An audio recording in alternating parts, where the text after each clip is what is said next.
So students, let's see how when an inductor is there in the circuit, या अगर ये क्या कहते हैं इसको, ईएमएफ इंड्यूस हो जाता है तो करंट कैसे ग्रो करता है सर्किट में। जैसे कि मान लीजिए आपके पास अभी कुछ भी नहीं है, नॉर्मली आपने सर्किट लगाया और एमीटर लगा हुआ है, आपके पास ये बैटरी है वी बैटरी लगाई हुई है, और आप मान लीजिए कोई रेजिस्टेंस यहाँ लगा दिया है, तो इसमें जो ऑब्वियसली करंट होगा सर्किट में वो क्या होता है, वी बी अपॉन आर ये। और अगर आप ग्राफ बनाएंगे करंट, इस करंट का जिसमें सिर्फ रेजिस्टर लगा हुआ है, तो एक बहुत ही इंस्टेंटेनियस टाइम में करंट अपनी मैक्सिमम वैल्यू को अटेन कर लेगा और फिर कांस्टेंट रहेगा, जिसे हम बोलेंगे मैक्सिमम वैल्यू को ई बाय आर, जो कि ये आई है।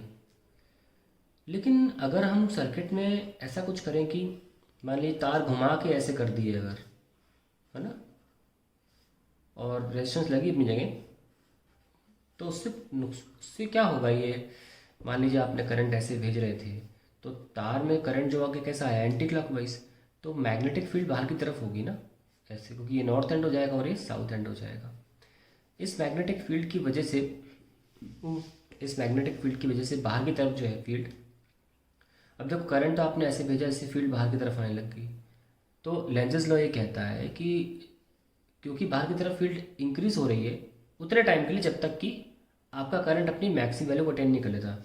ये हमने भी जाना है कि बैटरी का भी करंट कुछ वक्त लेता है अपनी मैक्सिमम वैल्यू को अटेन करने में। वो जो टाइम था वो नेग्लिजिबल था यहाँ पे। लेकिन यहाँ पता है क्या है, जैसे ही आपने स्विच ऑन करोगे या यहाँ यूँ कहिए की क्लोज करोगे, करंट इस मैक्सिमम वैल्यू को अटेन करना चाहता था, पर लेंजेस लॉ के हिसाब से एक एंटी क्लॉकवाइज करंट जो आपने इस लूप में भेजा उससे मैग्नेटिक फील्ड बाहर आई, तो ईएमएफ जो इंड्यूस होगा वो इस तरीके का होगा कि उससे कॉरेस्पॉन्डिंग जो करंट है वो इस एंटी क्लॉकवाइज करंट को रोके बढ़ने से।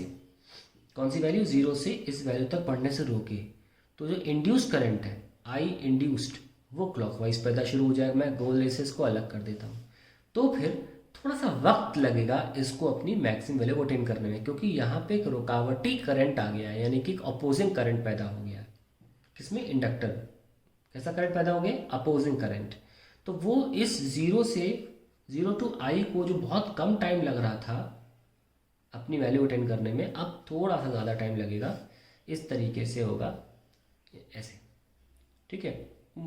और एक बार जब अपनी वैल्यू अटेन कर लेगा मैक्सिमम को, तो फिर करंट इंक्रीज होना बंद हो गया, और इंक्रीज नहीं हो रहा है तो फ्लक्स भी नहीं बढ़ेगा थ्रू द कॉइल। हम जानते हैं कि ईएमएफ तभी इंड्यूस होता है या करंट तभी इंड्यूस होता है जब flux through the coil change हो रहा होता है।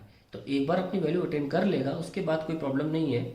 लेकिन ये टाइम इंक्रीज हो जाएगा अगर आपने एक लूप बना दिया, और इसी एक लूप की जगह अगर आप पूरा इंडक्टर ही बना दोगे तो obviously time will increase more and the graph में बिकम इवन फ्लैटर।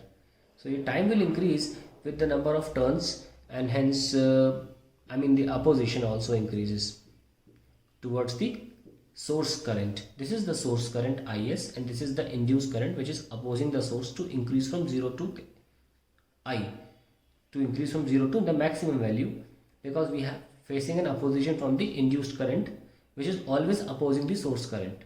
क्योंकि ये तो लेंजेस लॉ है ना कि सोर्स करंट पैदा कर रहा है इंड्यूस करंट को, तो इंड्यूस करंट उसी सोर्स करंट के खिलाफ जाएगा।